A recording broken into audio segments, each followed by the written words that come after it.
Good morning. I will shortly be seeing His Majesty the King to offer my resignation as Prime Minister. To the country, I would like to say first and foremost, I am sorry. I have given this job my all, but you have sent a clear signal that the government of the United Kingdom must change, and yours is the only judgment that matters.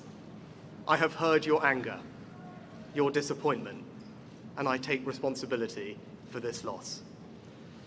To all the Conservative candidates and campaigners who worked tirelessly but without success, I am sorry that we could not deliver what your efforts deserved. It pains me to think how many good colleagues who contributed so much to their communities and our country will now no longer sit in the House of Commons. I thank them for their hard work and their service. Following this result, I will step down as party leader, not immediately, but once the formal arrangements for selecting my successor are in place. It is important that after 14 years in government, the Conservative Party rebuilds, but also that it takes up its crucial role in opposition professionally and effectively. When I first stood here as your Prime Minister, I told you the most important task I had was to return stability to our economy. Inflation is back to target, mortgage rates are falling, and growth has returned. We have enhanced our standing in the world, rebuilding relations with allies, leading global efforts to support Ukraine, and becoming the home of a new generation of transformative technologies. And our United Kingdom is stronger too, with the Windsor Framework, devolution restored in Northern Ireland, and our union strengthened. I'm proud of those achievements. I believe this country is safer, stronger, and more secure than it was 20 months ago. And it is more prosperous, fairer, and resilient than it was in 2010.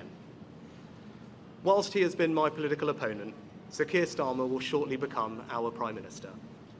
In this job, his successes will be all our successors, and I wish him and his family well. Whatever our disagreements in this campaign, he is a decent, public-spirited man who I respect. He and his family deserve the very best of our understanding as they make the huge transition to their new lives behind this door, and as he grapples with this most demanding of jobs in an increasingly unstable world. I'd like to thank my colleagues, my cabinet, the civil service, especially here in Downing Street, the team at Chequers, my staff, CCHQ, but most of all, I'd like to express my gratitude to my wife Akshata and our beautiful daughters.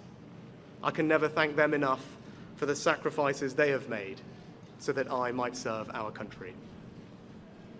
One of the most remarkable things about Britain is just how unremarkable it is that 2 generations after my grandparents came here with little, I could become Prime Minister, and that I could watch my 2 young daughters light Diwali candles on the steps in Downing Street. We must hold true to that idea of who we are, that vision of kindness, decency, and tolerance that has always been the British way. This is a difficult day, at the end of a number of difficult days. But I leave this job honoured to have been your Prime Minister. This is the best country in the world, and it is thanks entirely to you, the British people, the true source of all our achievements, our strengths, and our greatness. Thank you.